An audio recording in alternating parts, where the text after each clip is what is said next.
Welcome everybody to my hardcore playthrough of Disco Elysium. I guess we don't need the tutorial agent, but I have hardcore mode on. And that's characterized by this music.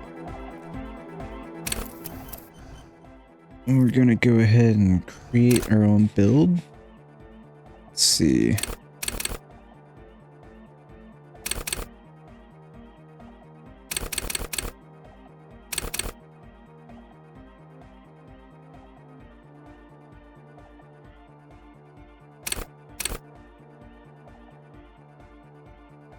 Probably won't go very well having one physique, but I'm gonna just go for it.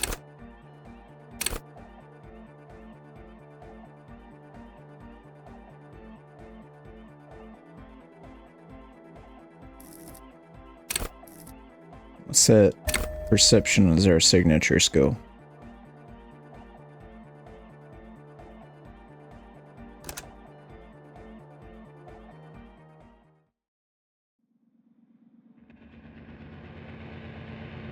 Furies are home in the mirror. It is their address. Even the clearest water deep enough can drown ours, Thomas. I have beaten this game on normal mode like 4 or 5 years ago, around when it came out. And I played a little of it recently, but I definitely have not beaten hardcore, so this will be interesting for us to go through together. There is nothing. Only warm primordial blackness. Your conscious ferments in it, no larger than a single grain of malt. You don't have to do anything anymore. Ever. Never, ever. Keep on non-existing. An inordinate amount of time passes. It is utterly void of struggle. No ex-wives are contained within it. Give me some more. You got it, sweet brother. Nothing upon nothing upon nothing. How about you cough up some more of that sweet oblivion? Coming right up, sir. Smooth passage. I want to get off now. I like pain and burning light and wanting things from people who don't want to give them to me. Do you really? I do. Let me off. You wouldn't like it if I told you what was back there. Why'd you think you had to bludgeon yourself into oblivion? Or did you not sense yourself marinating? Poured so much on yourself, got a bit carried away, did we, Chef? Fear and apprehension.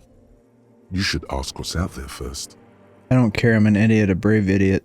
Somewhere in the sore, bloated man-meat around you. A sensation. Like a fly to the ointment, your conscience sticks to it. The limbed and headed machine of pain and undignified suffering is firing up again.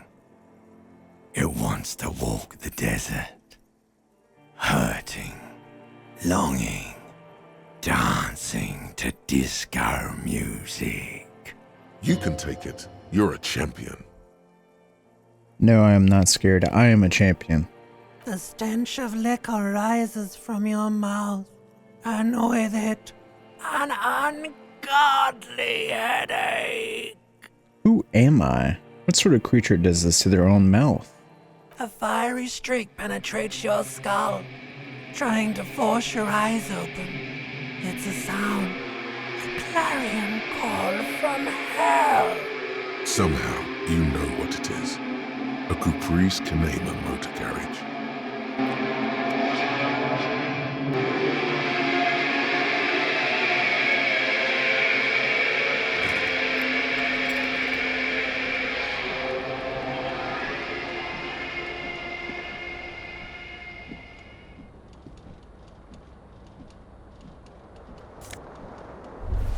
You hear a jingle. Keys are clinking in the pocket of your flare-cut pants. Fish them out. It says whirling in rags on the aluminium keyring. There is a single key on the ring. The number 1 is etched on it. It should open the door.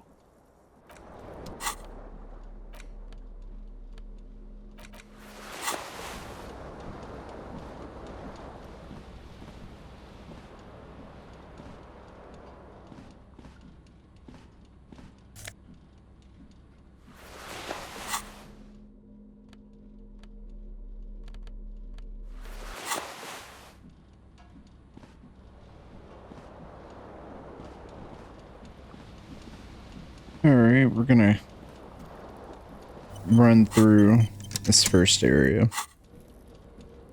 There's some things that I want to get accomplished. Hello, officer. I'm not sure if we'll be able to, but we're gonna try.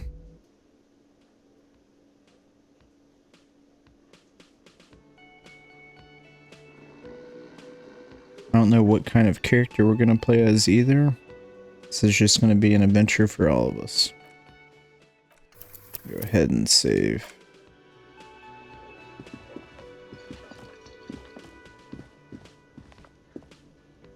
Hello, sweetie. You shouldn't keep your colleague waiting. A bespectacled man in an orange bomber jacket is tapping his foot on the floor. Looks like he's waiting for someone. As you approach, he narrows his eyes and extends his hand in greeting. If an assault were launched on this building right now, if the windows came crashing down and the whole world descended upon you, this man would hurl himself in death's way to save you. You are sure of this, but why? Shake his hand. Hello, I'm Kim Kitsuragi, Lieutenant, Precinct 57. You must be from the 41st. You realize he is waiting for your name. This is your chance to come up with a really good name for yourself. Get creative. Conceptualize. Say nothing. It looks like we had a little scheduling error on Sunday. Saturday too, actually. Have you had time to talk to the manager here? What he means is, he has been trying to meet up with you for 2 days, but you have been otherwise occupied. No, I haven't. Then we should ask him for a rundown of the area. Get me up to speed. I understand the scene is out back, right? It also wouldn't hurt to assure him the police are finally here. In full force, I mean. Have you mapped out the initial interviews? I haven't. Okay, we'll have time for that after we take a look at the coroner's case. Have you removed the dead body from the tree? No. So, the body is still in the tree. This is the first time you detect a weariness in the lieutenant's voice. It is obvious he would have preferred for the body to no longer be in the tree. Where it has been hanging for 7 days straight. We should go there as soon as we are done talking to the owner. Let's get going then. After you, officer. If you're about to embark on an investigation, shouldn't you have a badge? Shouldn't I have a badge or something? Check your undies. You mean you don't have a badge? Pretend you found it. I have my badge. I'm a policeman and I have my badge. Oh, if you didn't have your badge, then that would be very bad. You would need to report it on my shortwave. But since you do have it, we can go straight to the task at hand. All right, come on now. If he hasn't said anything about your lack of pants, no one will. You're only hurting yourself by not wearing them.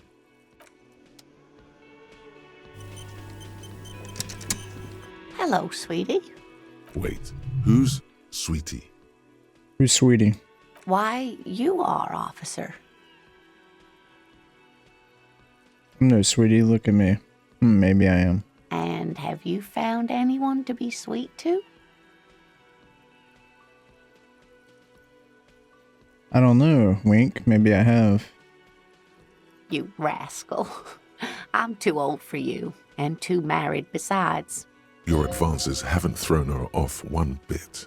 In another place and time, she would have probably welcomed your attention. You must forgive me. I'm getting so scatterbrained.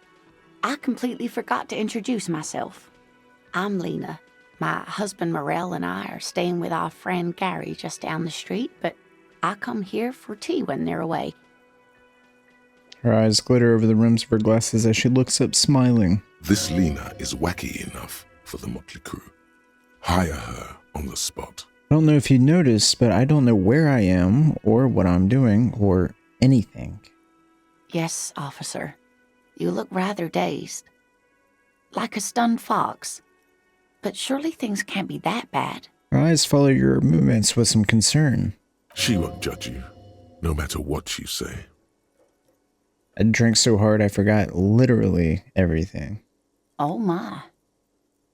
You know where we are, right? We're dead, haunting each other. We're ghosts. Now.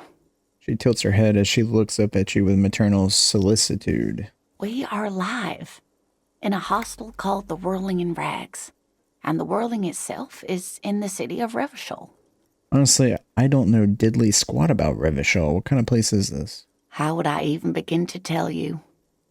Revachol is the most beautiful city in the world. We're fortunate to be here, you and I. I haven't seen very many other cities personally, but everyone says so. Revachol is a rare jewel. This city used to rule the world, though it has seen better days. There's a pause as she studies your expression. You must look quite lost. Speaking of history, you know what year it is, yes? Sure, it's the year 973. You're joking. Try again, one more time. What year is it? All I know is we're approaching the end times. Perhaps, dear.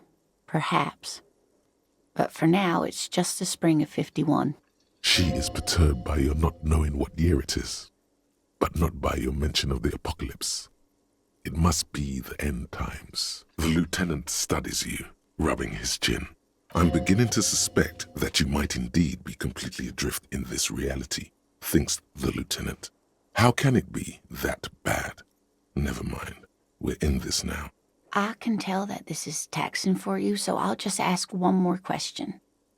What regime are we living under? What mode of government? Some kind of democracy, maybe? Nope.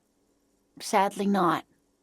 Revachol is what's called a zone of control, under an alliance of foreign powers called the Coalition. We have no government of our own, and what democracy we have is market-driven. Meaning, buying is voting. If there's no government, how come there are cops? Oh dear, this is troubling. You really ought to know that, being one yourself. There aren't any cops in Revachol, not in the traditional sense. The status of law enforcement has been a complicated matter since the revolution. But we should stop for today, sweetie. You look like you need a break. Besides, I'm not the best person to explain the big things to anyone. Who could tell me more? Someone more educated in sweeping matters. Maybe you should ask. No, I'm not an encyclopedia. I won't be a guide either. I'm a detective. Of course. Then I don't know. Someone rich, maybe? Wealthy people are educated. Though I don't know where you would find a wealthy person in Martinez. I do. I've got to get going now. Of course, dear. Good luck with your case. All right. Step 1 of our plan completed.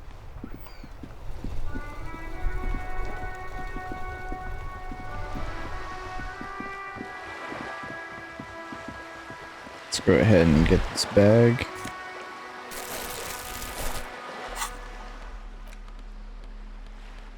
Start collecting tear.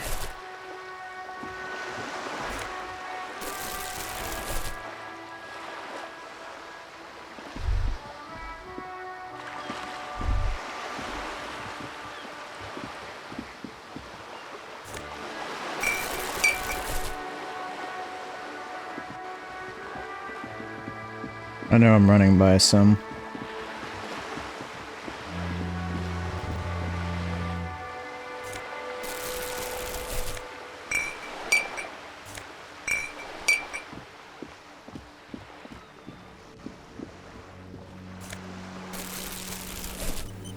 All right.